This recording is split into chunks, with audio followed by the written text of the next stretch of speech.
Hala edo nahi biltzen dira lurrun tren batean. Gustatuko zaizu. Bai, noski, baina ez desan inori, Zergatik ez goaz denok? Bai? Zuen aita oso trebea da joko jaurtiketan. Irudienea gunean askotariko ikusentzunezkoak, filmak, luzeak, edo talaburrak ikusteko aukera dugu, edo ta dokumentalak ere bai, baina askotariko tailarrak egiten dabiltz. Eta horietako bat, oraintxe oso interesgarria, bikoizketarekin lotutakoa, buskuxatzeko goarekin gauz. Pasatoz? Bai, guazen. Doña Isabel, bizkarreko mina zer? 3 hilabete zordituzue. Zeri begira zaudete? Mirariaren zain? Erruki gabe hilko aiz tximukumeari! Koño, ze hostia gertatzen da hemen!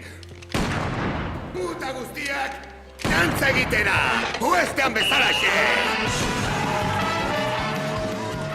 Irudia gunean segituan bikoizketa tailerra hasiko da eta Donostiako Binai Akademiak izango da horren ardura eta akademia horretako bilagun ditugu hain zuzen ere gaur irakasle lanetan jardungo daudenak batetik Nagore Irizarre da eta Jon Samaniego bestetik kaixo Bixore. Bai, kaixo.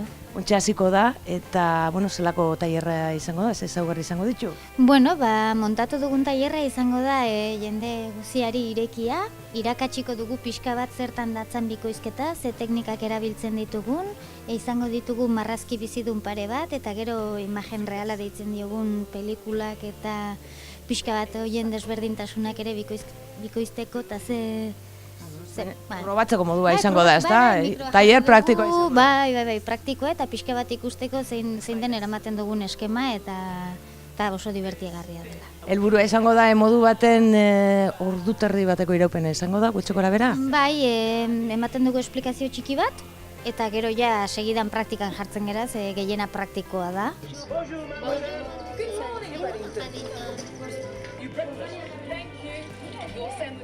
Duela urte pila bat, hasi nintzen sintxan barruan pertsonaiak izaten, etortzen zen zinemarako programak egiten, guztia. Pixka bat, batzutan tokatzen zaizkigu personaje batzuk, beste batzutan beste batzuei ere, baina lehen bikoizten nuen, orain adibidez loteria bezala da, duela hilabeteak ez dudala estudiorik zapaltzen. Dagoen dirua ez talako bideratzen bikoizketatara. Hori esaten dute. Hori da, ematen dutzuen arrazoi. Bai. Baina hori da ikusten dena, beti esaten dute ez dagoela dirurik. Baina bian bitartean, bikoizlariak formatzen jarraitzen dozue, Binai Akademian esan dugune moduan, eta modu baten esan da, labekada barrikoa da, nolabait esan da, Jon Samaniego. Bai, ni hasi nintzen duela, 21 urte dauzkat, 14 urtekin edo hasi nintzen Binain, eta bai, han Donostin hasi ginean, eta egia da, gaur egun hasi den jende gehiena edo, handik datorrela, nik, zorte handia izan nun, eta duela ja pare bat urte edo lanean hasi nintzen, baina, Nagorek esan duen bezala, ez? Oain sartzeko momenturik onena ez da, lana eta gutxi dagolako, nik gainera, hau asko gustatzen zait, eta hemen etorkizun gehiegi ikusten nuenez, baita ere Madrilea saltoa eman behar izan dut, eta egia da nahi pena asko ematen dizenik, gogoan daukat, duela 15 urte, ni gaztean nintzanean, marrazki bizun guztiak denak euskaraz ikusten genitun, dena euskaraz, eta gaur egun ez da ezer ikusten. Eta gero urte bukaeran ikusten ditugunean ratingak edo nola ikusten dugu portzentaiak 0,00 bat, 0, tal. Eta pena da, nire ustez hau euskara sustatzeko modu oso politia delako. Bikoizle. Bai, bikoizketa. Azkenean guk euskaraz, eskolan eta ikasi genuen, baina gero etxera joaten ginenean, telebista dana euskaraz jarraitzen zuen, ez? Gaur egun normalean klasez aparte nik uste etxean edo kaleateatzean gehiena jadena erderaz daukagu, eta azkenean belarri egiteko modu polita da. Eta zail dago orain. Zuk horregatik Madrilera egin dozue salto eta hortan jarruten dozue gain. Bai. Agertzen danean hemen zerbait Donosti aldean, Bilbo inguruan, saiatzen naiz hartzen, baina Madrilea joan barri izan naiz, eta ez euskaraz bikoiztea, gazteleraz bikoiztea, ez dago euskaraz lanik.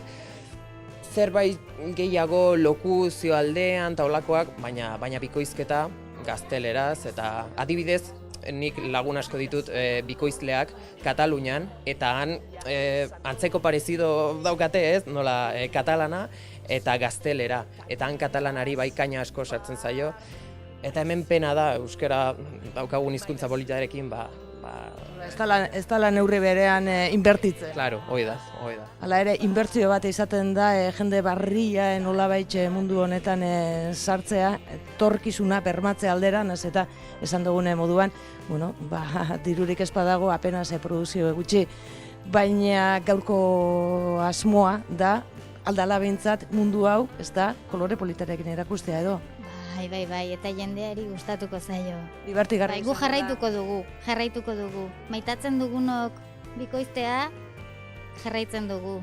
Naiz eta ez erraxa izan, baina...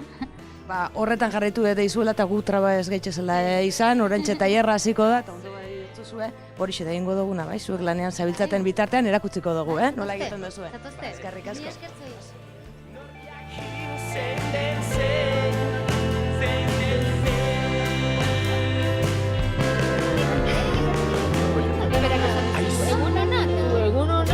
Zaidazu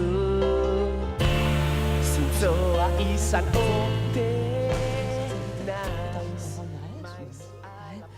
tailerra hortxe, bidian da, baina atara ditugu bilagun, justo frogatzen egon dira, eta uste dut, daukatzen irriparrakin behintzat gustatu jatula esango neuke. Bai, esperientzia polita eta desberdina ez genuen ezagutzen olako aukera bikoizketa ezagutzeko. Zakitu baina, bikoizketa zer zan?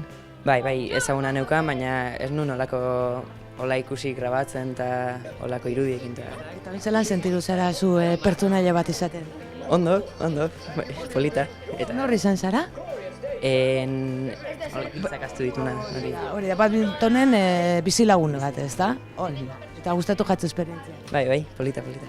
Eta zu barrez, norri izan zara zu? Ni izan naiz Paddington. Paddington? Bai. Eze moduz? Ondo, divertigarria da, baina lotza ematen du esan, baina gero jasin maz. Baina zergatik jendea dagoelako begira edo? Jendea begira dagoelako, bai, baina ere bai, ez dakit, agian beldur eszenikoa, ze... Zerki egin behar. Gainera batera eta esaten duzu, bai, gaizki egingo dudala. Baina egin dozu? Bai. Probatu dozu eta gustatu? Bai, asko gustatu zait, uste nuen izango zela maz, nezakit. Zailagoa? Bai. Eta berriz probatzeko? Bai. Orduen, eskerrak emongo dotzuet, Guregan etortzearren, eta segi azkar, eukide izuen aukera, bale? Sorte ondo pasatu, eskerrik asko. Gero arte, agur!